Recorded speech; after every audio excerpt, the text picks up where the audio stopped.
بسم اللہ الحمدللہ والصلاة والسلام علی رسول اللہ اشہد ان لا الہ الا اللہ وحدہ لا شریک لہ واشہد ان محمدا عبدہ ورسولہ۔ محترم ناظرین، یہ محرم الحرام کا مہینہ بڑا افضل مہینہ اور عاشوراء کے دن کی فضیلت اور عاشوراء کے دن کا روزہ رکھ کر کے ایک سال کے گناہ معاف کروانے کی فضیلت بیان کی جائے گی۔ اس مہینے کی عزت جاہلیت میں بھی ہوتی تھی اور یہودی بھی کرتے تھے، چنانچہ جب آپ صلی اللہ علیہ وسلم مدینہ تشریف لائے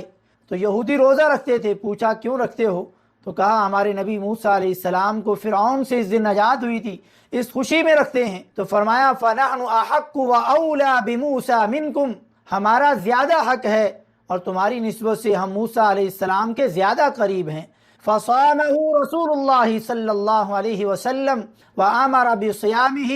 یہ صحیح بخاری کی 2004 نمبر حدیث اور مسلم شریف کی 2658 نمبر حدیث ہے۔ تو پیارے نبی صلی اللہ علیہ وسلم نے خود بھی روزہ رکھا اور اس کا روزہ رکھنے کی وصیت فرمائی، حکم دیا۔ 10ویں محرم کے روزے کا اجر کتنا ہے؟ پیارے نبی صلی اللہ علیہ وسلم نے فرمایا صیام یوم عاشوراء احتسب علی اللہ ان یکفر السنة التي قبلہ، میں اللہ سے امید کرتا ہوں کہ اس دن کے روزے کے بدلے میں اللہ پچھلے ایک سال کے گناہوں کو مٹا دیتا ہے۔ وفی روایت یکفر السنة الماضیہ، اور یہ والی جو حدیث ہے یہ صحیح مسلم کی 2746 نمبر حدیث ہے۔ اور یہود کی مخالفت کرنے کے لیے آپ صلی اللہ علیہ وسلم نے فرمایا فَإِذَا كَانَ الْعَامُ الْمُقْبِلِ إِنْ شَاءَ اللَّهُ صُمْنَا الْيَوْمَ التَّاسِعَ فَلَمْ يَأْتِ الْعَامُ الْمُقْبِلِ حَتَّى تُوَفِّيَ رسول اللہ صلی اللہ علیہ وسلم، جب آئندہ سال آئے گا تو اللہ نے اگر چاہا تو ہم 9ویں محرم کا روزہ رکھیں گے،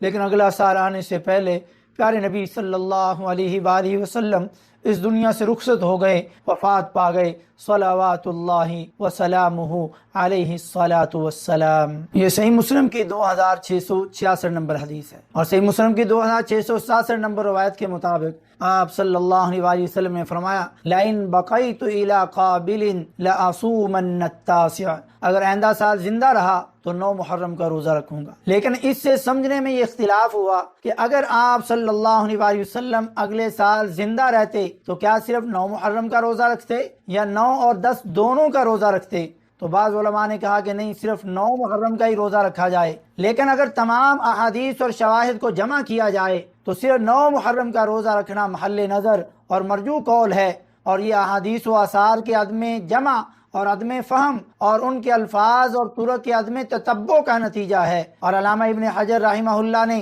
فتح الباری میں فرمایا کان الاحتیاط صوم الیومین، احتیاط کا تقاضا یہ ہے کہ 9 اور 10 2 دن کا روزہ رکھا جائے، اور جمہور محدثین نے یہی مفہوم مراد لیا ہے۔ اور اس میں یہودیوں کی مخالفت بھی ہے اور حضرت موسیٰ علیہ السلام کے قریب تر تعلق کے تقاضے بھی پورے ہو جاتے ہیں۔ اور امام بخاری رحمہ اللہ نے باب صوم عاشوراء کے نام سے جو باب باندھا تو یہ ثابت کیا کہ 10 محرم کا روزہ ہی سب سے زیادہ مؤکد ہے، واللہ عالم۔ اور حضرت ابن عباس رضی اللہ تعالیٰ عنہ کا فرمان ترمذی کی 755، بہقی کی 8478 اور مصنف عبدالرزاق کی 7869 نمبر حدیث ہے، اس کی سند صحیح ہے کہ ابن عباس رضی اللہ تعالیٰ عنہ نے فرمایا 9 اور 10 محرم کا روزہ رکھو اور یہود کی مخالفت کرو، لیکن عاشوراء سے ایک دن پہلے یا ایک دن بعد والی روایت ضعیف ہے۔ تو حضرت عبداللہ بن عباس رضی اللہ تعالیٰ عنہ نے یہ واضح کر دیا کہ 9 کا بھی روزہ رکھیں اور 10 کا بھی رکھیں، یعنی 2 دن کا روزہ رکھیں۔